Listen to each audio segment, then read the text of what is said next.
Hi, welcome back. Today we are going to see an important high yield question. Yes, which are the best and the first answers? And here I am going to give you this and give an explanation with a clear example. Okay, let's go. The first question says, it is a SATA type of question. So it is regarding the airway, where the always NCLEX loves to test on this particular aspect. It is which finding indicates the airway obstruction. Select all that apply. The options here are A. Stridor, B. Wheezing, C. Use of accessory muscles, D. Drooling, and E. Bradycardia. You have to choose the correct options which is appropriate for this particular question, which indicates the airway obstruction. And I know you will be thinking ahead and knowing the correct answers before I could say. So please think. Yes, the correct answer is stridor and the use of accessory muscles and drooling, because these all three indicates the involvement of the upper airway and all these three options involve airway and all these three options involves the upper airway, and it clearly indicates there is a problem with the airway. And the next question is regarding the priority. Here also we are going to see which is the first answer. Here there are 4 clients at the emergency department. Who is priority? The first one is a client with a saturation of 90% on 2 liter oxygen, and second option is the client with chest pain relieved by rest, and third option is the client with sudden onset confusion and unequal pupils, and fourth option is client with fever and productive cough. So please think.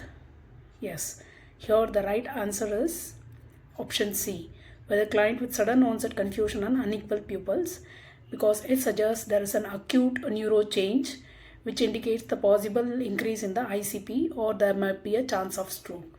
Rest all options are which are concerned with the same disease condition and which is the expected findings. And now we are moving to the third question. Here it is about the medicine safety. So which medicine we need to hold? So here the question goes, which order should the nurse question? First one is a metoprolol for a heart rate of 54 beats per minute, and second one is insulin for a glucose of 280, and third option is furosemide for crackles, and fourth option is acetaminophen for fever.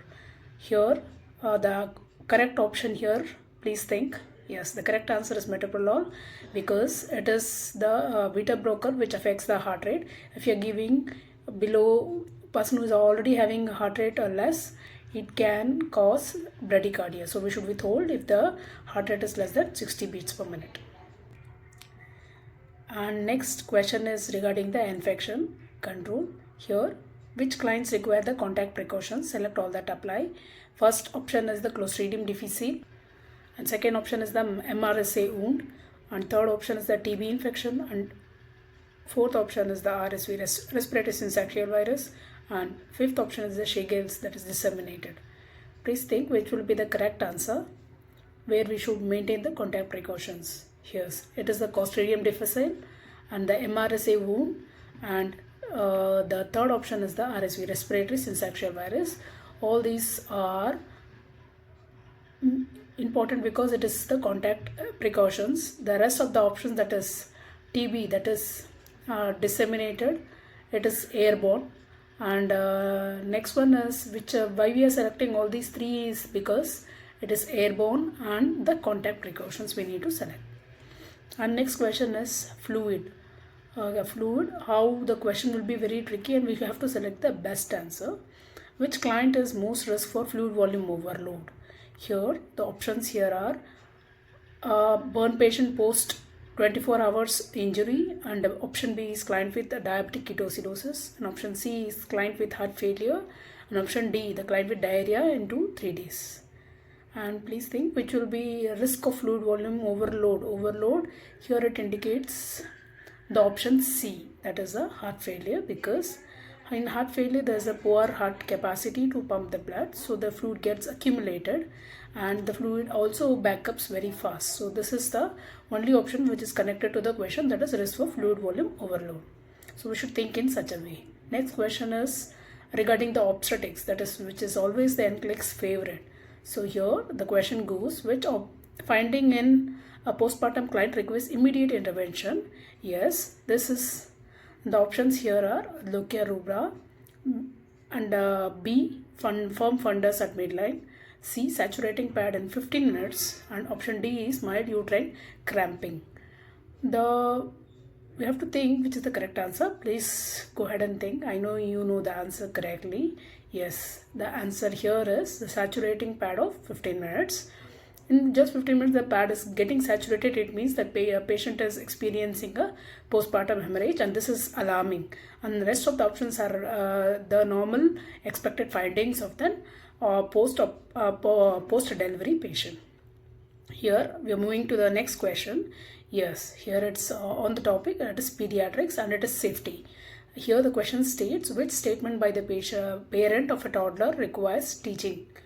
And the options here are, I keep medicines locked up, and my child sleeps with a stuffed animal, I cut grapes into quarters, I turn pot handles inwards. So we have to think which is concerning in this regarding the safety of the child. So we have to see. So all these things, which options which states which is safety to the patient, we have to pick up that particular option. So here the option which is appropriate for the question is the option B, my child sleeps with a stuffed animal. A toddler with a stuffed animal, it's not a correct option, because there is a risk of suffocation, and the child might have some problem with breathing, or he might even die. So we need to advise the children, and this particular parent needs requires adequate teaching regarding what toys need to be given to the children, that too during sleeping and all. So we have to avoid such type of toys in such toddler age group. Next question is regarding the electrolytes. Yes, it's a life or a death situation. So we have to see what is the question says. Which lab value is most concerning? Yes, here the options here are sodium 148, and the calcium is 8.9, and the potassium is 6.1, and the magnesium is 1.7.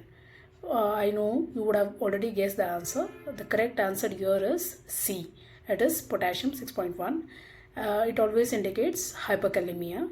Hyperkalemia is a very risky condition because it can cause lethal dysarrhythmias and can harm the patient very quickly. So this is the particular electrolyte which have to be monitored and quickly managed.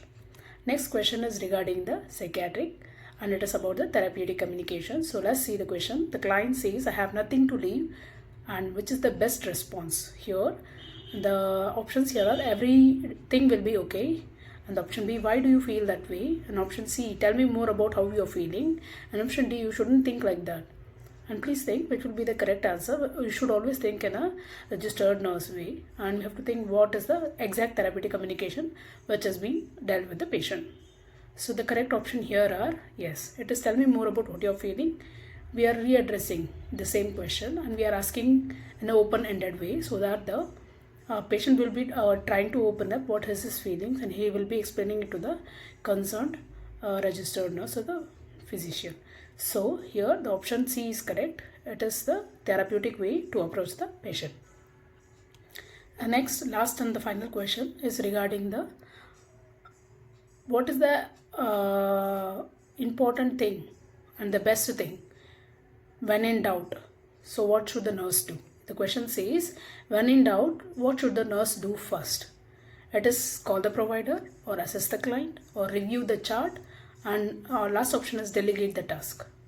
So it's always in doubt. We have to always think, and we have to keep in mind that first we should always assess before we are informing to a provider or calling for help, because we should know what actually the patient is undergoing. So we should always do a quick assessment before we do any before we act on it.